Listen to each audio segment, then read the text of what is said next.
Hello दोस्तों, नमस्कार। स्वागत है आप सभी का आपके अपने YouTube चैनल में। इस वीडियो में हम कांस्टेबल जीडी परीक्षा 2023 के लिए most important GK question and answer करने वाले हैं। तो वीडियो में अंत तक बने रहिएगा बिना स्किप किए हुए।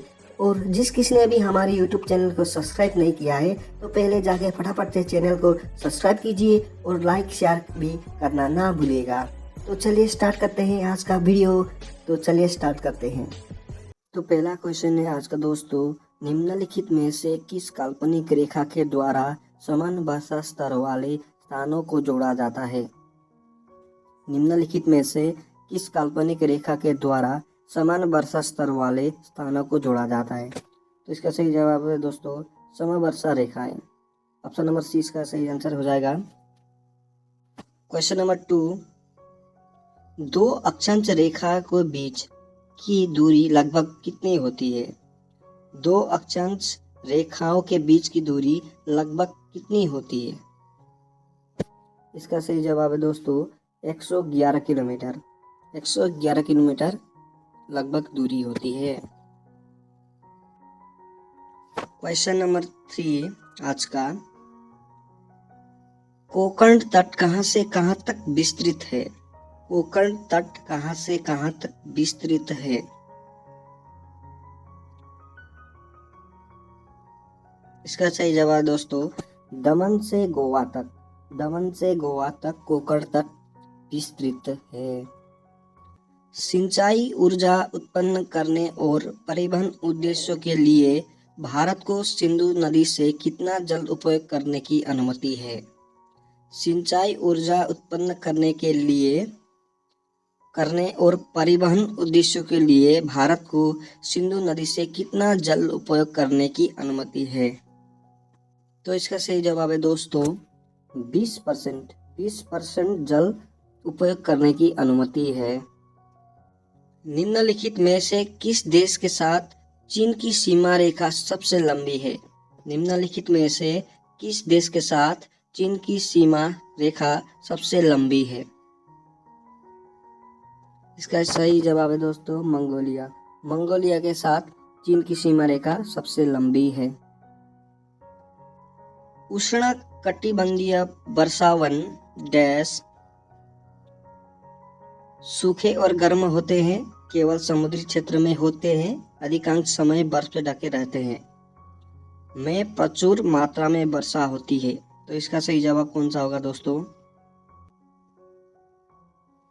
तो इसका सही जवाब दोस्तों ऑप्शन नंबर डी, उष्णकटिबंधीय वर्षावन में प्रचुर मात्रा में वर्षा होती है। एक ग्रह की अपने कक्ष में सूर्य से न्यूनतम दूरी को क्या कहा जाता है? एक ग्रह की अपने कक्षा में सूर्य से न्यूनतम दूरी को क्या कहा जाता है? इसका सही जवाब दोस्तों उपसौर। ऑप्शन नंबर ए यहाँ पे सही हो जाएगा। तो बढ़ते हैं अगले क्वेश्चन की ओर। इंदिरा पॉइंट का अन्य नाम क्या है? इंदिरा पॉइंट का अन्य नाम क्या है?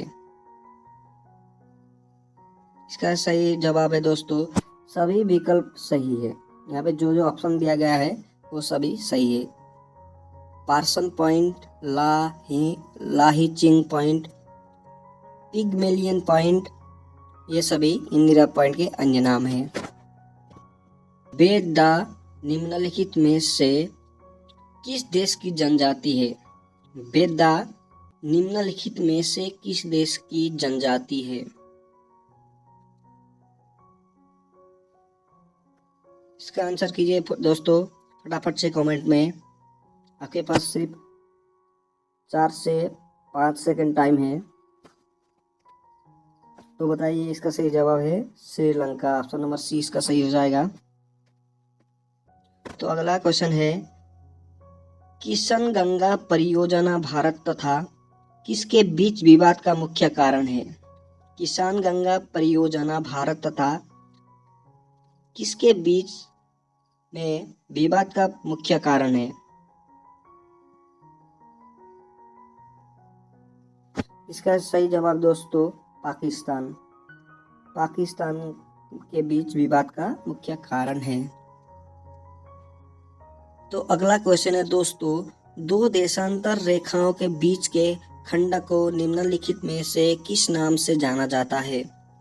दो देशांतर रेखाओं के बीच के खंड को निम्नलिखित में से किस नाम से जाना जाता है? तो इसका सही जवाब है दोस्तों ऑप्शन नंबर बी, गोर। गोर नाम से जाना जाता है। अगला क्वेश्चन है, स्वतंत्रता से पूर्व कौन सा भारतीय क्षेत्र काला पानी के नाम से जाना जाता था? स्वतंत्रता से पूर्व कौन सा भारतीय क्षेत्र काला पानी के नाम से जाना जाता था? तो ऑप्शन आपके सामने है, तो बताइए इसका सही जवाब क्या होगा। इसका सही जवाब है दोस्तों अंडमान निकोबार द्वीप समूह। ऑप्शन नंबर बी इसका सही हो जाएगा। तो बढ़ते हैं अगली क्वेश्चन की ओर। इक्विनॉक्स का तात्पर्य है वह तिथि जब दिन और रात समान अवधि के होते हैं, या रात की अपेक्षा दिन लंबे होते हैं, या दिन की अपेक्षा रात लंबी होती है, या वर्ष के सबसे छोटे दिन एवं सबसे छोटी रात होती है। तो बताइए इसका आंसर क्या होगा। तो इसका आंसर हो गया दोस्तों ऑप्शन नंबर ए, दिन और रात समान अवधि के होते हैं। तो बढ़ते हैं अगली क्वेश्चन की ओर। निम्नलिखित में से किस देश की सीमा चीन से लगती है? निम्नलिखित में से किस देश की सीमा चीन से लगती है? तो इसका सही जवाब है दोस्तों थाईलैंड। थाईलैंड की सीमा चीन से लगती है। तो अगला क्वेश्चन है दोस्तों, किसी स्थान पर तापमान, आर्द्रता, वर्षा, वायु वेग आदि के संदर्भ में वायुमंडल की प्रतिदिन की परिस्थिति उस स्थान का क्या कहलाती है? किसी स्थान पर तापमान, आर्द्रता, वर्षा, वायु वेग आदि के संदर्भ में वायुमंडल की प्रतिदिन की परिस्थिति उस स्थान का क्या कहलाती है? तो इसका सही जवाब है दोस्तों मौसम कहलाती है। तो अगला क्वेश्चन है दोस्तों, भूमध्य रेखा निम्नलिखित में से किस देश से होकर नहीं गुजरती है? यहाँ पे ध्यान दीजिए, नहीं गुजरती है। क्वेश्चन में ये पूछा है कि कौन से देश से होकर नहीं गुजरती है। तो इसका सही जवाब होगा दोस्तों मैक्सिको से होकर नहीं गुजरती है। तो क्वेश्चन है, निम्नलिखित में से किस देश प्रदेश सीमा अरुणाचल प्रदेश से नहीं लगती है?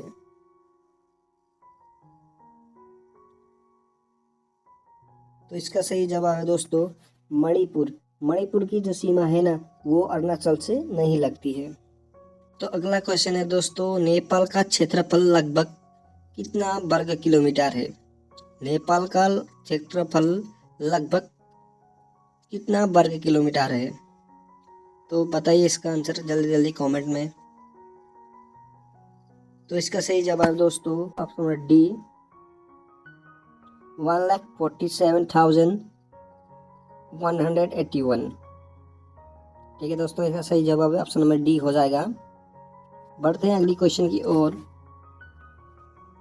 मकर रेखा निम्नलिखित में से किस देश से होकर नहीं जाती है? दोस्तों ध्यान दीजिएगा, यहाँ पे मकर रेखा निम्नलिखित में से किस देश से होकर नहीं जाती है? अब क्वेश्चन में नहीं जाती है पूछा है, ठीक है। तो इसका सही जवाब क्या होगा बताइए कमेंट में। तो इसका सही जवाब दोस्तों फिलीपींस से मकर रेखा नहीं जाती। तो अगला क्वेश्चन है दोस्तों, निम्नलिखित में से किसे कोची का जुड़वा शहर कहा जाता है? ध्यान दीजिए इस क्वेश्चन को, ये बार बार पूछा जाता है क्वेश्चन एसएससी जीडी में। निम्नलिखित में से किसे कोची का जुड़वा शहर कहा जाता है?